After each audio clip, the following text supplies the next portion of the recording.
ನಮಸ್ಕಾರ ಬಂಧುಗಳೇ, ನೀವು ನೋಡ್ತಾ ಇದ್ದೀರಾ ಅಂಗವಿಕಲರ ಅಂತರಾಳ ದಿವ್ಯಾಂಗಜನ್ ಯೂಟ್ಯೂಬ್ ಚಾನಲ್.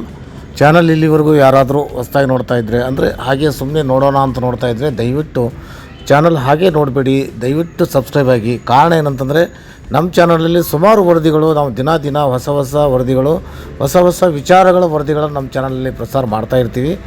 ಕಾರಣ ನಮ್ಮ ಚಾನಲಲ್ಲಿ ಬರ್ತಕ್ಕಂಥ ವರದಿಗಳು ವಿಶೇಷಚೇತನರಿಗೆ ಬಹುಮುಖ್ಯವಾದ ಉಪಯೋಗ ಮತ್ತು ಜಾಗೃತಿ ಮೂಡಿಸುವುದಕ್ಕಾಗಿ ಮತ್ತು ಅವರಿಗೆ ಹಲವಾರು ವಿಚಾರಗಳಲ್ಲಿ, ಹಲವಾರು ಯೋಜನೆಗಳು ಮತ್ತು ಹಲವಾರು ಸೌಕರ್ಯಗಳಲ್ಲಿ ವಿಚಾರ ಹಂಚಿಕೊಳ್ಳುವಂಥ ಈ ಒಂದು ವರದಿಗಳಾಗಿರ್ತವೆ. ಕಾರಣ ಏನಂದರೆ ಅಲ್ಲಿ ಆಗ್ತಕ್ಕಂಥ ತೊಂದರೆಗಳು ಮತ್ತು ಅಲ್ಲಿ ಆಗ್ತಕ್ಕಂಥ ಸಮಸ್ಯೆಗಳು ಮತ್ತು ವಿಶೇಷಚೇತನರಿಗೆ ಯಾವುದೇ ಒಂದು ಇಲಾಖೆ ಮಾಡ್ತಕ್ಕಂಥ ತೊಂದರೆಗಳು ಮತ್ತು ಅಲಕ್ಷ್ಯ, ಆಮೇಲೆ ಆ ವಿಶೇಷಚೇತನ ಅಂದರೆ ನಿರ್ಲಕ್ಷ್ಯ ಮಾಡ್ತಕ್ಕಂಥ ಘಟನೆಗಳು ಮತ್ತು ಸಂದರ್ಭಗಳು, ಸ್ಥಳಗಳು, ಇವೆಲ್ಲವನ್ನು ನಾವು ನಮ್ಮ ಚಾನಲ್ ಅವಲೋಕಿಸಿ ತಮ್ಮ ಜೊತೆಗೆ ವರದಿಯನ್ನು ಹಂಚ್ಕೋತಾ ಇದ್ದೀವಿ. ಅದಕ್ಕೆ ಈ ಒಂದು ವರದಿಯನ್ನು ಹಂಚ್ಕೊಂಡವರು ಪಿ ವಿಶ್ವನಾಥನ್ ಅವರು. ಇವರು ಬೆಂಗಳೂರಿನಿಂದ ಹೀಗೆ ಹಲವಾರು ಜಿಲ್ಲೆಗಳಿಗೆ ರೈಲ್ವೆಯಲ್ಲಿ ಭೇಟಿ ಕೊಡ್ತಾರೆ. ಜಿಲ್ಲೆಗೆ ಭೇಟಿ ಕೊಟ್ಟಾಗ ಅಲ್ಲಿ ರೈಲ್ವೆ ಇಲಾಖೆಯ ವಿಶೇಷಚೇತನರ ಬೋಗಿಯಲ್ಲಿ ಆಗ್ತಕ್ಕಂಥ ತೊಂದರೆಗಳು ಮತ್ತು ಅಲ್ಲಿರ್ತಕ್ಕಂಥ ತಗಣೆ, ಜಿರಳೆ, ಹೀಗೆ ಶಾರೀರಿಕವಾಗಿ ಅನಾರೋಗ್ಯಕ್ಕೆ ತುತ್ತು ಮಾಡ್ತಕ್ಕಂಥ, ಅಡಿ ಮಾಡ್ತಕ್ಕಂಥ ಕೆಲವೊಂದು ಕ್ರಿಮಿಕೀಟಗಳನ್ನು ಅಲ್ಲಿ ಹೋಗ್ತಾ ಇರೋದು ಮತ್ತು ಅಲ್ಲಿರ್ತಕ್ಕಂಥ ಸಮಸ್ಯೆಗಳನ್ನು ನಮ್ಮ ಚಾನಲ್ ಜೊತೆಗೆ ಹಂಚಿಕೊಂಡಿದ್ದಾರೆ. ಅದನ್ನು ತಮಗೆ ಪ್ರಸಾರ ಮಾಡಿ ಒಂದು ಜಾಗೃತಿ ಮೂಡಿಸಬೇಕು ಮತ್ತು ರೈಲ್ವೆ ಇಲಾಖೆ ಗಮನಕ್ಕೆ ತರಬೇಕು ಅನ್ನೋ ವಿಚಾರವಾಗಿ ಈ ಒಂದು ವರದಿ ಮಾಡ್ತಾಯಿದ್ದೀವಿ. ದಯವಿಟ್ಟು ತಾವೆಲ್ಲರೂ ಈ ಒಂದು ವರದಿಯನ್ನು ತಾವು ಗಮನಿಸ್ಬೇಕಂತೇಳಿ ಈ ಒಂದು ವರದಿ ತಮಗೆ ಹಂಚ್ಕೋತಾ ಇದ್ದೀವಿ. ನಮಸ್ಕಾರ, ಧನ್ಯವಾದಗಳು. ಯಶವಂತಪುರ ರೈಲ್ವೆ ನಿಲ್ದಾಣದಿಂದ ಸಿಂಧನೂರು ರೈಲ್ವೆ ನಿಲ್ದಾಣದವರೆಗೆ ಈ ರೈಲು ಹೊರಡುತ್ತದೆ. ಈ ರೈಲಿನಲ್ಲಿ ವಿಕಲಚೇತನರ ಬೋಗಿಯಲ್ಲಿ ತಿಗ್ಣೆ ಮತ್ತು ಜಿರಳೆ ಕಾಟ ತುಂಬ ಇರ್ತದೆ. ಇದನ್ನು ಪ್ರಸಾರ ಮಾಡಿ ಅಂತ ನಾನು ಅಂಗವಿಕಲರ ಅಂತರಾಳ ಯೂಟ್ಯೂಬ್ ಚಾನಲ್ ಅವ್ರಿಗೆ ನಾನು ಮನವಿ ಮಾಡ್ತಿದ್ದೀನಿ. ಎಲ್ಲರಿಗೂ ಪ್ರಶ್ನೆ ಮಾಡೋಣ, ಇದೇ ರೀತಿ AC ಕೋಚಲ್ಲಿ ಈ ಥರ ಇದ್ದರೆ ಆಗ್ತದೆ, ಸ್ಲೀಪರ್ ಕೋಚಲ್ಲಿ ಇದ್ದರೆ ತುಂಬ ಗಲಾಟೆ ಮಾಡ್ತಾರೆ. ಆದ್ದರಿಂದ ಪ್ರತಿಯೊಬ್ಬರಿಗೂ ಅರಿವಾಗಲಿ, ಜಾಗೃತಿ ಮೂಡಿಸಲಿ ಅಂತ ನಾನು ಮನವಿ ಮಾಡ್ತಾಯಿದ್ದೀನಿ. ಧನ್ಯವಾದ. ಶುಭ. ವಿಷಯ ನಿಮಗೆಲ್ಲ ಗೊತ್ತಿದ್ದು, ತಿಗ್ಣೆ ಕಾಟ ಜಾಸ್ತಿ ಆಗ್ಬಿಟ್ಟಿದೆ. ಆಮೇಲೆ ಜಿರಳೆಗಳು ನೋಡ್ಬೇಕು ರಾತ್ರಿ, ದೇವರು ನಿದ್ದೆನೇ ಮಾಡೋಕ್ಕಾಗೋದಿಲ್ಲ, ಅಷ್ಟೊಂದು ಜಿರಳೆಗಳಿರುತ್ತೆ ಈ ಟ್ರೈನಲ್ಲಿ. ಇದನ್ನು ಮಾನ್ಯ ರೈಲ್ವೆ ಇಲಾಖೆ ನೋಡ್ತಿದ್ರೆ ಇಲ್ವೋ ಗೊತ್ತಿಲ್ಲ, ಯಾರು ಕೂಡ ಕಂಪ್ಲೇಂಟ್ ಕೊಡೋದಿಲ್ಲ. ಈ ರೀತಿಯಾಗಿ ನಮಗೆ ಸಮಸ್ಯೆ ಇದೆ ಸ್ನೇಹಿತರೆ. ನೋಡಿ ಎಷ್ಟು ಕಷ್ಟ ಇದೆ ಅಂದರೆ ನಮಗೆ.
ವಿಶೇಷ ಏನಪ್ಪ ಅಂದರೆ, ಇದು ವಿಕಲಚೇತನರ ಬೋಗಿ. ಈ ಬೋಗಿಯಲ್ಲಿ ಸಾಮಾನ್ಯ ವ್ಯಕ್ತಿಗಳು ಕೂತ್ಕೊಳ್ಳೋದಿಲ್ಲ. ಆದರೂ ನಿನ್ನೆ ಕೂತ್ಕೊಂಡಿದ್ರು ತುಂಬ ಜನ. ನಾನು ತುಂಬ ಗಲಾಟೆ ಮಾಡಿ ಇಳಿಸ್ತಿದ್ದೆ ನಾವು. ಯಾಕಂದರೆ ಇದರಲ್ಲಿ ವಿಕಲಚೇತನರು ದುರುಪಯೋಗ ಪಡ್ಕೊಂಡ್ಬಿಡ್ತಾರೆ. ಸುಮ್ಮನೆ ಪಾಸ್ ಹೋಗ್ತಾರೆ, ನಾನು ಫ್ರೀ ಯಾರಿಗೂ ಕೊಡೋದಿಲ್ಲ ರೈಲ್ವೆ ವ್ಯವಸ್ಥೆಯಲ್ಲಿ. ನಮಗೆ ವಿನಾಯಿತಿ ಇದೆ ಅಷ್ಟೇ. ಈಗ ನಮಗೆ ನಾನು ಯಾವುದ್ರಲ್ಲಿ ಬಂದೆ, ನಾನು ಟಿಕೆಟ್ ತಗೊಂಡಿರೋದು ಗದಗ ಹೋಗ್ಬೇಕಾಗಿತ್ತು. ನಾನು